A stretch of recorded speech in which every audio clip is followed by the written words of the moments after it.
What is good, YouTube, man? It's your boy Trey, and I thought I'd break down a few trades I took from the AM session today. I did lose about $347 on the day. I lost $47 more than I really wanted to, but it's okay. It's not that much. You feel me? But yeah, man, I was extremely bullish. I was still bullish. I didn't want to like fight against the trend. We've been trending higher for quite some time now, as you can see on the daily time frame. Each day has pretty much been like an up day, except last Wednesday and Thursday, or Thursday and Friday actually. We had trades inside this daily bullish fair value gap on Monday, which was yesterday. So I was expecting price to still trade higher. We did create this new week opening gap, and everything was telling me kind of higher. So coming in on the morning, I did see we traded inside this 4-hour bullish fair value gap. Now if we take this current dealing range we're in right here from low to high, we are in a premium, and I try not to long in a premium, but like I said, I didn't want to fight against the trend, so everything is still saying bullish. We respecting this gap here, so why not take the long? So coming in on the morning, my target was these 15-minute equal highs, as you can see. This is on the 1 hour, but on the 15-minute, as you can see, these are extremely smooth.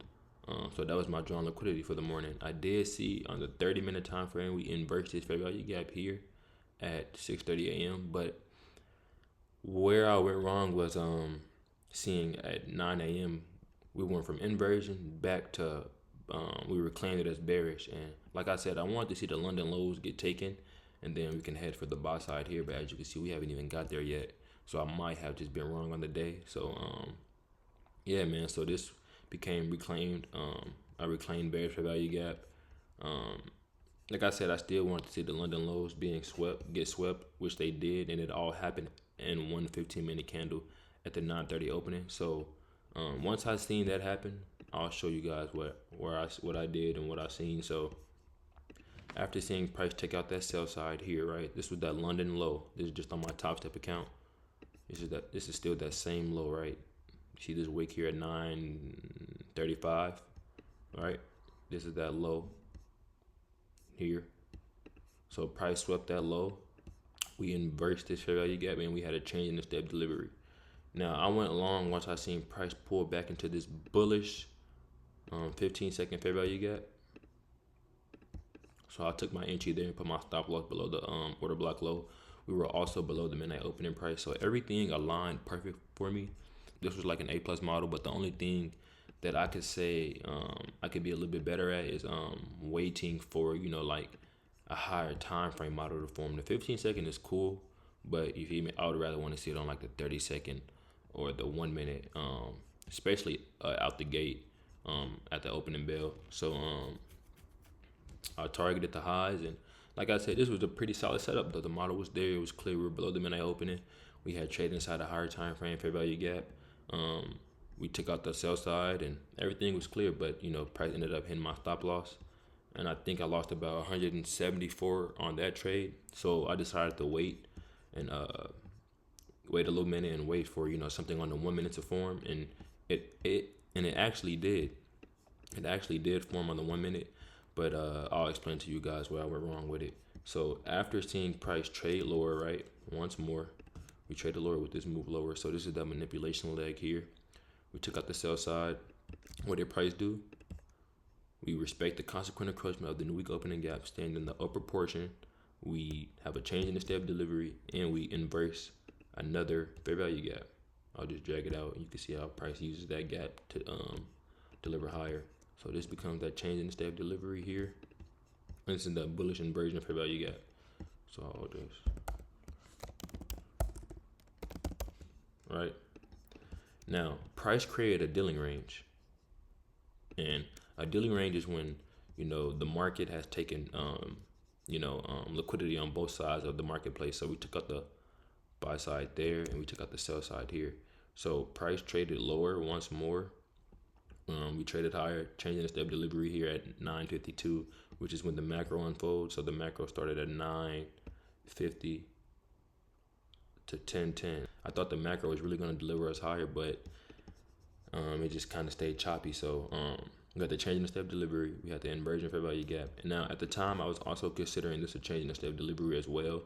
and I actually did end up taking my long here inside this gap here. Now, what I should have did was I should have been a little bit more patient, and this is really important. You feel me? Because I know people take trades like this, and this is an okay trade. You can still long this if you want to. You have to just remember that, hey, price could have a retracement, so your stop loss has to be at a pretty decent spot. And I put my stop loss here, so I went long around here at this gap here, right? And I went long here. My stop loss was below the order block low, and I targeted the 15-minute equal highs, and it was about a 1-2, I would want to say. Yeah, it was like that. So where I went wrong on this trade, actually, I would want to say, in my opinion, is, like I said, this is not a bad entry. We're below the midnight opening. I am buying a an inversion fair value gap. But as you can see, it becomes inversion here at 9.53. But like I said, when there's a dealing range, so price took out the low here, the high here. We also kind of took out these highs here, so this becomes a dealing range. I should have waited for the pullback, because if I would have waited for the pullback, that means my entries inside of what discount of the current dealing range. And as you can see, the order block here aligns with that perfectly. So I was buying in a premium when in all reality I should have been buying in a discount based on the current dealing range we're in. So price ended up trading higher, and now at the time I did add to this position because after seeing price, right, let me get rid of this, right, after seeing price trade lower here, right, we traded lower outside this gap, we respected this order block's low. We didn't get into the order block low yet, right? So at the time I was thinking, okay, we're still in the macro, price wants to deliver higher. We didn't hit my stop loss. We kept the order block low intact. We traded higher, and we had that small little closure outside of this 1 minute bullish fair value gap, right? Once price had that there, I did add another one. I did add one more contract, and as you can see, price just came down and hit my stop loss. So that was really it, man. That was really it. Today was like a high resistance market condition. We didn't have news today, so I kind of already knew it was going to be high resistance. That's why I was trying to submit to my stop loss. I didn't really want to I didn't want to move it. After seeing a move here, I most likely would have moved it under this wick low, or at the 50% mark of this wick. But I know usually when it's high resistance, markets can move back and forth and then hit your TP. So that's kind of what happens to me a lot. So I just learned it's best to just submit to your SL or your TP when market is in high resistance, and refer to the macros. You see me, and I did, but as you can see, you feel me, price didn't deliver how I was expecting. So I may have been wrong on the day. I won't know yet until the end of the day, because price can still come out and price can still come take these equal highs, and that just means I gotta just be a little bit more patient and make sure I'm taking proper entries and shit like that. You feel me? So that's really about it. Like I said, we're 8 minutes into the video. That's really about it.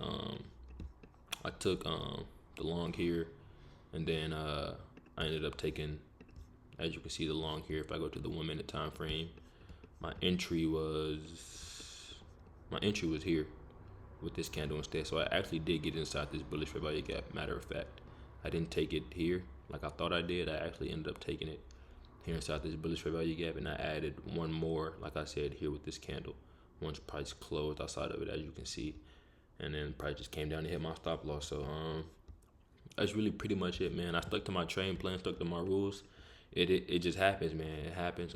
I'm not gonna lie, the month of May has been a little bit tough for me. I'm not gonna lie. My last 2 months were extremely good, and this month has just been a little bit tough, but that's okay. I just gotta make sure I'm following my trading plan and sticking to the game plan, bro. You feel me?